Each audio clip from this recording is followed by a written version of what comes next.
Well, there it is. Today's conditions. Gray, snowy, but warm.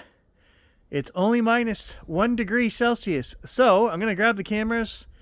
We're going to go for a bit of a drive, see if I can find any wildlife. I did find a great gray owl on the trail back here yesterday. Just running the trail with Gage, and I looked up. I saw something swoop over my head. It's an owl.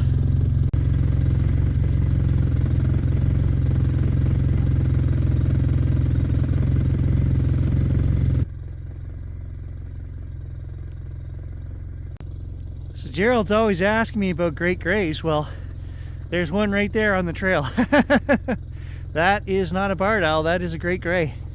And of course, I don't have the big camera with me because we're just going for a little ride, but maybe I'll have to go back to the house and walk the trail again with the good camera.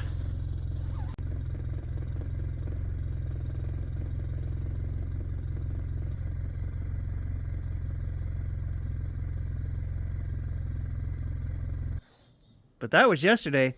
This is today. We got to find something new to shoot. They say there's a snowstorm blowing in and we're supposed to get like a foot of snow. So let's get out there and do this while we can. All right, just pulled over on the side of the highway. The Descheny Falls is down here. I want to take a look because there could be some cool ice formations. But I wanted to show you guys, look at the mess of this parking lot. I just got stuck right there. The city, trying to save a buck, obviously hasn't plowed this all year. And now there's 10 inches, 12 inches of snow. And it's melting today. So I actually had to put the truck in 4-wheel drive to get out of the parking lot, which is crazy. All to save $1. Where are they going to put that $1? I don't know. I'll tell them where to put that $1.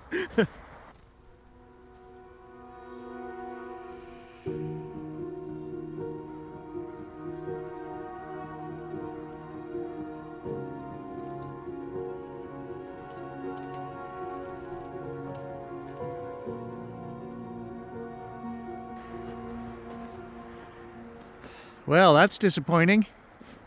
Not much going on here. There might be some water flow underneath there, but the snow and ice that's built up on top is about 5 feet thick. Maybe I can get in there and get a shot of some icicles. I don't know. Yeah, it's actually kind of cool down here inside. There are tons of little icicles and ice formations. It's pretty cool. A whole bunch more right here as well.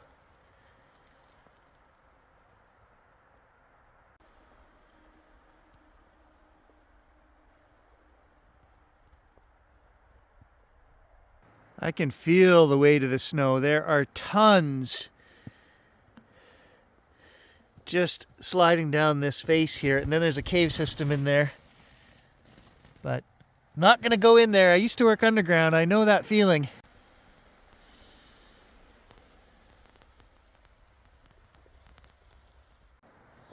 These are really cool. These ice formations hanging in the branches here. Anyone else see boobies? Or is it just me?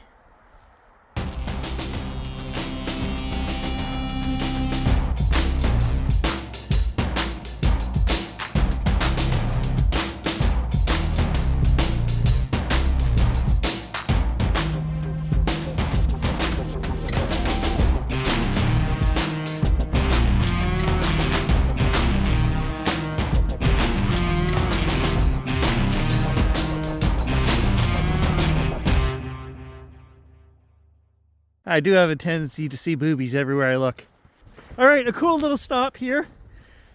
Not as cool as I was hoping, but those caves have lots of icicles in there. And yeah, definitely interesting to check that out. I don't know what's worse. The snow that's now coming or the price we're paying at the pump. It both hurt. Yep, here comes the snow they were calling for. Well, cabin fever has brought me to this, guys. I'm 60 kilometers from home. The snow is coming down so hard right now. You can't even see the buildings, the barns and things that I wanted to take pictures of. I think I just gotta turn around and head back for home. Feeling defeated right now. Yay! I get to go home and plow the driveway. Fun. I'm doing 10 over the speed limit in a snowstorm right now. And you should see the cars queued up behind me, right on my ass, just waiting for that next passing lane, right? They're literally doing 130 kilometers an hour in the snowstorm. Here they go. Okay, so for the update portion of the video, I do have a couple of videos edited and ready to come out. One is a photography trip that I did on the back trails with Gage and the 500mm mirror lens. That's going to be coming out. Just looking for cool macro stuff. I did another paranormal session to follow up our last paranormal session, which was messages on the fish tank. And this time I decided that we were going to use the parabolic dish, because the issue I was having was that the responses, the whispered voices, are so quiet, I have to amplify the clips 20 decibels. And then that starts introducing artifacts, noise issues. Every time my hand moves on the camera, you hear it. So I thought, well, if we use the parabolic dish, that will record like 40 decibels higher than the microphone on the camcorder. And that's exactly what we did. We did a full session, and that was a long video to edit. So that's coming up, guys. Tons of responses in there. Crazy stuff, as always. I'm still hoping to get out fishing. We lost a foot of snow yesterday. When I was out driving around, went up in the snow, I said, oh, here comes the snowstorm. It dumped 5 inches of snow, and then within the next 24 hours, we lost a foot of snow. It's so warm. It's still melting out there today, so crazy. Which also leads me to another update on the Articat. Oh my God, that stupid machine. I think I have it figured out.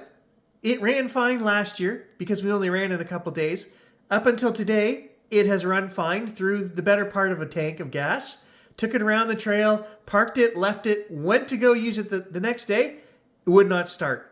Error code 2282 coming up. And I'm like, what the hell? This was running so good. It was running better than it ever had since I bought it. So I came in and I Googled that error code, and I'm like, I've seen that code before. Guess whose video I found on YouTube? My own stupid video from 5 years ago. I watched it, and I noticed that I said the same thing that I was noticing out there. I'm under half a tank of gas, and all of a sudden this machine won't start. Same thing right here.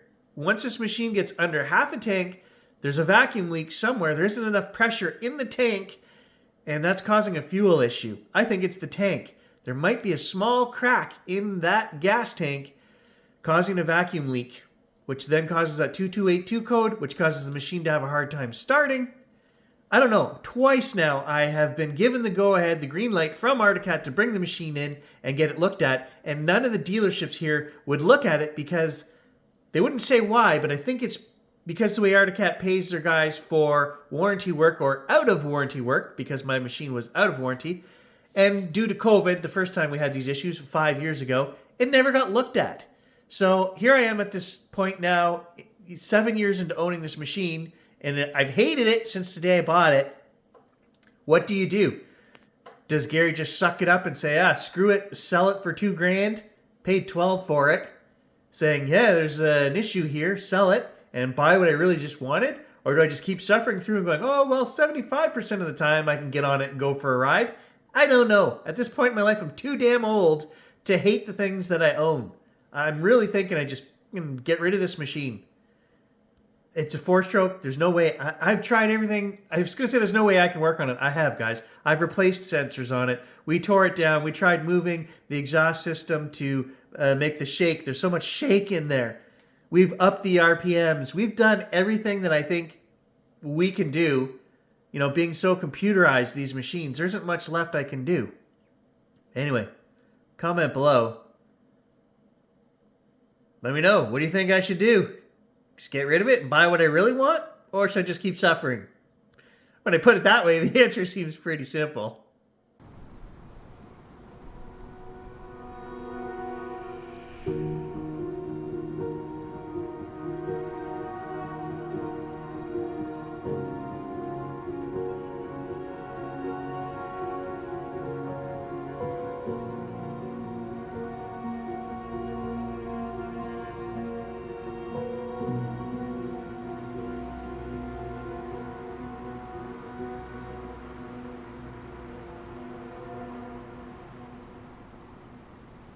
Thank you.